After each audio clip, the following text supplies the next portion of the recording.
శ్రీ గురుభ్యో నమః శ్రీమాత్రే నమః మా భక్తి టీవీని ప్రోత్సహిస్తున్నటువంటి మా ప్రేక్షకులందరికీ ధన్యవాదాలు తెలియజేస్తూ 2025వ సంవత్సరం జనవరి 10వ తేదీన సంక్రాంతి పండుగ వచ్చేసింది.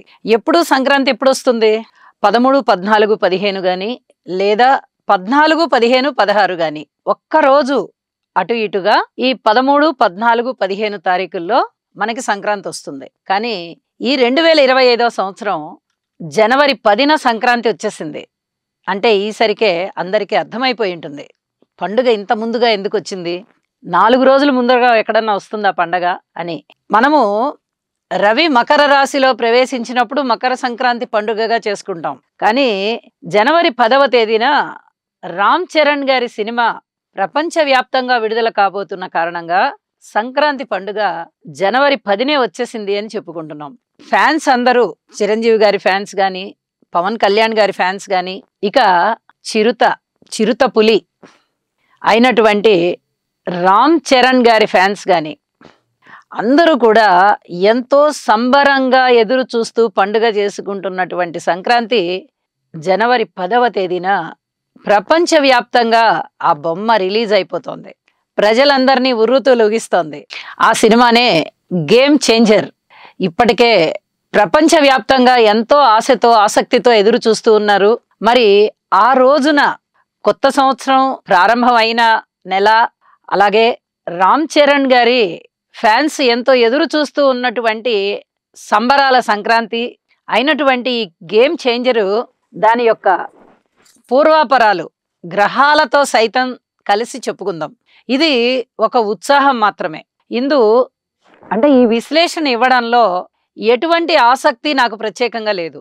కొంతమంది ఫ్యాన్స్ అడుగుతూ ఉంటారు, ఏమండి మా హీరో సినిమా ఎలా ఉంటుందో ఒకసారి మీరు ఎప్పుడు చాట్ వేసి చెప్తూ ఉంటారు కదా, అలాగే చెప్పండి అని. కాబట్టి ఆ సంబరాన్ని ఈ విధంగా పంచుకోవడం కోసం నేను తెలియచెప్తూ ఉన్నానని ప్రేక్షకులు గ్రహించగలరు. అద్భుతమైనటువంటి గ్రహస్థితులు ఆ రోజున ఉన్నాయి. జనవరి 10వ తేదీ అనగానే 2025వ సంవత్సరంలో ముఖ్యంగా ప్రధాన గ్రహాలని తీసుకోవాలి. శని గారి యొక్క సంచారము కుంభరాశిలో జరుగుతూ ఉంది రుజు మార్గంలో. అలాగే గురువు గారి యొక్క సంచారము వృషభ రాశిలో జరుగుతూ ఉంది వక్రంతో. రాహు గారి యొక్క సంచారము మీన రాశిలో జరుగుతూ ఉంది. ఆయన ఎప్పుడూ వక్ర మార్గమే కాబట్టి మనం ఇంకా లెక్క పెట్టుకోని అవసరం లేదు. అలాగే కేతు గారి యొక్క సంచారము కన్యా రాశి. ఈ ప్రధాన 4 గ్రహాలు కూడా ఈ విధంగా సంచరిస్తూ ఉన్నాయి.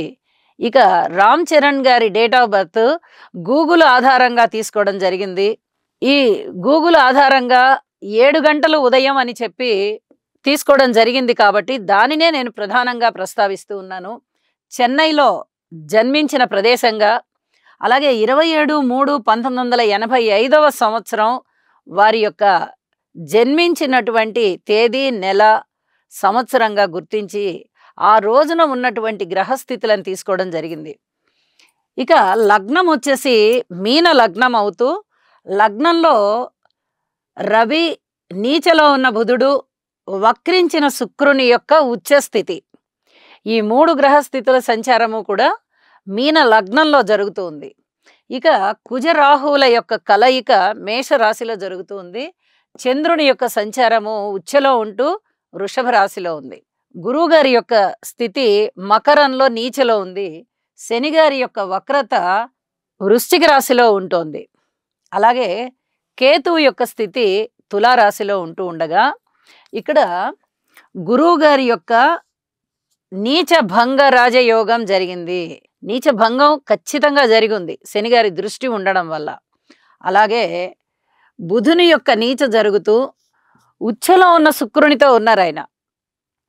కాబట్టి ఆ నీచ లక్షణాలు కొన్ని తగ్గి ఉంటాయి. నీచ భంగం అయితే జరగలేదు, కానీ ఒక ఉచ్చలో ఉన్న గ్రహంతో ఉన్నారు కాబట్టి కొంచెం ఆ నీచ లక్షణాలు తగ్గి ఉంటాయి. అలాగే చంద్రుని యొక్క ఉచ్చస్థితి రోహిణి నక్షత్రంలో వారు జన్మించారు. నక్షత్రం రోహిణి, రాశి వృషభం, లగ్నము మీనంగా మనము గుర్తించడం జరిగింది. మరి వీరి యొక్క ప్రధానమైన లక్షణాలు ఎలా ఉంటాయో మనకే అర్థమైపోయింది ఇప్పటికే. మీన లగ్నం కాబట్టి చక్కని జ్ఞానం ఉంటుంది. గురువు గారి యొక్క నీచ భంగము జరిగింది కాబట్టి పెద్దల పట్ల వినయ విధేయతలు ఉంటాయి. చంద్రుని యొక్క ఉచ్చ స్థితి ఉంది కాబట్టి, అలాగే శుక్రుని యొక్క ఉచ్చ స్థితి కూడా ఉంది కాబట్టి ఈయన స్టార్గా రాణిస్తున్నారు, ఇంకా కూడా రాణిస్తారు. ఈయన వృత్తి కానీ ఈయన ప్రవృత్తి కానీ అంతా స్క్రీన్తోనే మమేకమై ఉంటుందని ఇక వేరే చెప్పక్కర్లేదు. ఇక గురు మహాదశ జరుగుతోంది. ఇప్పుడు దశాంతర్దశలకు వద్దాం. అయితే గురు మహాదశలో కేతువు యొక్క అంతర్దశ జరుగుతోంది. ఈ గురుకేతువులు ఇద్దరు కూడా కేంద్రాలలో ఉన్నారు. కేంద్రాలలో ఉన్న గ్రహాలు ఎప్పుడూ కూడా కొంత కష్టంతో కూడినటువంటి ఫలితాన్ని ఇస్తూ ఉంటాయి. ఇప్పుడు వారు చేస్తున్నటువంటి సినిమాలన్నీ కూడా కష్టంతో కూడుకున్నవే. అలాగే అవి రిలీజ్ అయిన తర్వాత వచ్చే పేరు ప్రఖ్యాతులు ఆ కష్టం మర్చిపోయేటట్టుగా చేస్తున్నాయి. అంత అత్యున్నతమైనటువంటి ఫలితాలు ఇచ్చేస్తున్నాయి. కానీ కష్టం మటుకు అది ఎంత కష్టమో మనము ఈ RRR సినిమా చూసిన వాళ్ళందరికీ అర్థమవుతుంది. ప్రపంచవ్యాప్తంగా అర్థమైపోయింది ఎంత కష్టపడి ఆ సినిమాలో ఉన్నటువంటి నటీనటులందరూ యాక్ట్ చేశారు అనేది. అందులో రామ్ చరణ్ గారి పాత్ర కానీ, ఇక ఇతర నటీనటుల పాత్రలు కానీ మహోన్నతమైనటువంటి నటనని ప్రదర్శించాయి అనడంలో ఎటువంటి సందేహం లేదు. ఎంత కష్టపడితేనో కానీ ఆ నటన రాదు. అంత అద్భుతమైన నటన వచ్చింది కాబట్టే అంత మంచి హిట్ కొట్టేసింది. ఇక వీరి యొక్క కష్టము ఏమిటి అనేది మనం సినిమా చూస్తే కూడా అర్థమైపోతుంది. అటువంటి కష్టంతో కూడినటువంటి ఫలితాలు ఉంటాయి. ఫలితాలు అత్యున్నతంగా ఉంటాయి అన్నమాట. మరి ఇక్కడ గురువు గారి యొక్క నీచ భంగము, శుక్రుని యొక్క ఉచ్చ, చంద్రుని యొక్క ఉచ్చ, ఈ 3 గ్రహాలు కూడా వీరిని అత్యున్నత స్థితికి తీసుకొని వెళ్తున్నాయి అనడంలో ఎటువంటి సందేహం లేదు. వారి యొక్క గ్రాఫ్ చూసినా కూడా మనకు అర్థమవుతుంది. అలాగే ఇప్పుడు ఈ గురువు గారి యొక్క స్థితి ఏ విధంగా ఉంది అంటే, గురువు గారు శ్రవణ నక్షత్రంలో సంచరిస్తూ ఉన్నారు. జన్మించి ఉన్నప్పుడు ఇది జన్మ పట్టిక కదా, పీఠిక మీదనే మనం చెప్పుకుంటున్నాం. గురువుగారు శ్రవణ నక్షత్రం చంద్ర నక్షత్రంలో ఉన్నారు, చంద్రుడు ఉచ్చలో ఉన్నారు. అది వృషభ రాశి అవుతుంది. అలాగే కేతువు గారు వచ్చేసి గురు నక్షత్రం అయినటువంటి విశాఖ నక్షత్రంలో ఉన్నారు. మళ్ళీ గురువు గారు ఎక్కడున్నారు? నీచ భంగంలో ఉన్నారు. నీచలో ఉన్నప్పటికీ భంగం అయిపోయింది ఆయన శనిగారి దృష్టి చేత. కాబట్టి నీచ. ఈ గురువు యొక్క స్థితి ఏంటి? లగ్నాధిపతి స్థితి, దశమాధిపతి స్థితి. లగ్న దశమాధిపతులకి ఈయన అధిపతి అవుతూ లాభస్థానంలో ఉన్నారు. అంటే ఇంకా ఎంత అత్యద్భుతమైన స్థితి అండి. లాభస్థానం అనగానే అందరికీ అర్థమైపోతుంది కదా, ఎక్కువగా లాభాలు వచ్చేటటువంటి స్థితి. అలాగే కేతువు గురువర్గంలోని గ్రహం. అంటే ఈ గురుగ్రహము కేతుగ్రహము 2 మిత్రగ్రహాలు అవుతూ ఉండడము, గురువు గారు లగ్నాధిపతి దశమాధిపతి అవుతూ ఉండడము. ఈ లగ్నాధిపతి అనేటప్పటికల్లా వ్యక్తికి సంబంధించి, దశమాధిపతి అనేటప్పటికల్లా వృత్తికి సంబంధించి, ఈ రెండిట్లలో కూడా అత్యద్భుతమైన పేరు ప్రతిష్టలు రావడము, అవన్నీ కూడా ఇప్పుడు రామ్ చరణ్ గారి విషయంలో మనం చూస్తూ ఉన్నాం. అయితే జనవరి 10న రిలీజ్ అవ్వబోతున్నటువంటి ఈ సినిమా, మనందరం ఆసక్తిగా ఎదురు చూస్తున్నటువంటి సినిమా ఏదైతే ఉందో, ఆ రోజునున్నటువంటి గ్రహస్థితులు ఎలా ఉన్నాయంటే, గురువుగారి సంచారం వృషభ రాశిలోనే ఉంది.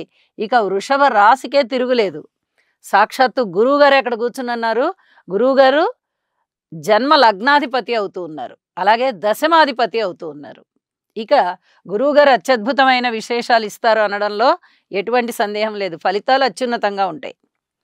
అలాగే కేతువు గారి యొక్క స్థితి వృషభ రాశి నుంచి పంచమంలో ఉంటూ గురువు గారి యొక్క దృష్టి పడుతూ ఉంది. ఇక్కడ కేంద్రాల్లో ఉన్నటువంటి 2 గ్రహాలు ఇక్కడ కోణాల్లో ఉన్నాయి. కేంద్ర కోణాలు ఎప్పుడు కూడా విష్ణు సమానమైనవి, లక్ష్మీ సమానమైనవి. అత్యున్నతమైన ఫలితాలు వచ్చేస్తాయి. ఇక్కడ జరుగుతున్న దశ అంతర్దశల యొక్క అధినాయకులు గోచారంలో చాలా అద్భుతమైన స్థితిని కలిగి ఉన్నారు. ఇంకా ఈ సినిమా ఏ రేంజ్లో ఉంటుంది మీరు ఆలోచించండి. సంక్రాంతి, ఉగాది కూడా మనకు కలిసి వచ్చేసింది. అంత అద్భుతమైనటువంటి హిట్ వస్తోంది అని చెప్పి ఇక గ్రహస్థితులు చెప్తూ ఉంటేనే మీకు అర్థమైపోయి ఉంటుంది. అంత చక్కటి ఫలితాలు ఉండబోతున్నాయి అని చెప్పి తెలియజేస్తూ, రామ్ చరణ్ గారి కష్టం అంటే ఇక్కడ గ్రహస్థితులు ఎంత కష్టపెడుతున్నాయి. లగ్నంలోనే రవి గారు ఉన్నారు, షష్టాధిపతి. అలాగే బుధుడు ఉన్నారు, చతుర్థ సప్తమాధిపతి నీచపట్టి ఒక ఉచ్చగ్రహంతో కలిసి ఉన్నారు. శారీరకమైన శ్రమ విపరీతంగా ఉంటుంది, విపరీతంగా ఉంటుంది. మరి దాని యొక్క ఫలితం ఎలా ఉంటుంది అంటే, నీచలో ఉన్నది కాబట్టి ముందు గ్రహము విపరీతమైనటువంటి కష్టం ఉంటూ, నీచ భంగం జరిగింది కాబట్టి అద్భుతమైన ఫలితాలు ఉంటూ ఉంటాయి. అంటే కష్టము తప్పదు, అద్భుతమైన ఫలితము తప్పదు. చాలా ఆషామాషిగా వచ్చేసిందండి వారికి మంచి పేరు, సునాయాసంగా చేశారండి సినిమా అని చెప్పడానికి రాదు. వీరు చేసే ప్రతి సినిమాలు కూడా, అంటే అది సినిమా జీవితం కాబట్టి సినిమా అని చెప్పుకుంటున్నాం. ఒకవేళ ఏదైనా ఉద్యోగం అయినట్లయినా కూడా, వ్యాపారం అయినట్లయినా కూడా ఆ కష్టం అనేది మటుకు తప్పదు. అలాగే అందుకునే విజయ అవకాశాలు కూడా అద్భుత స్థితిలో ఉంటాయి కాబట్టి ఇక్కడ కష్టాన్ని చెప్పుకోవాలి, అక్కడ మంచి విజయాన్ని చెప్పుకోవాలి. ఆ విధంగా ఉండబోతోంది వీరి జీవితం అని చెప్పి తెలియజేస్తూ, ఇక జనవరి 10వ తారీఖు నాడు రిలీజ్ అవ్వబోతున్నటువంటి గేమ్ చేంజర్ అనేటటువంటి సినిమా అత్యద్భుతంగా ఉంటుంది అనడంలో ఎటువంటి సందేహం లేదు. మనకి గ్రహస్థితులు కూడా చాలా చక్కగా విజయావకాశాలు ఇస్తున్నాయి వృషభరాశి వారికి, పర్టికులర్గా రామ్ చరణ్ గారికి అని కూడా తెలియజేస్తూ, ఈ సినిమా ప్రపంచవ్యాప్తంగా ఫ్యాన్స్ని అలరారిస్తుంది అని చెప్పడంలో ఎటువంటి సందేహం లేదని చెప్పి తెలియజేస్తూ మా ప్రేక్షకులు గ్రహించగలరు. నమస్కారం.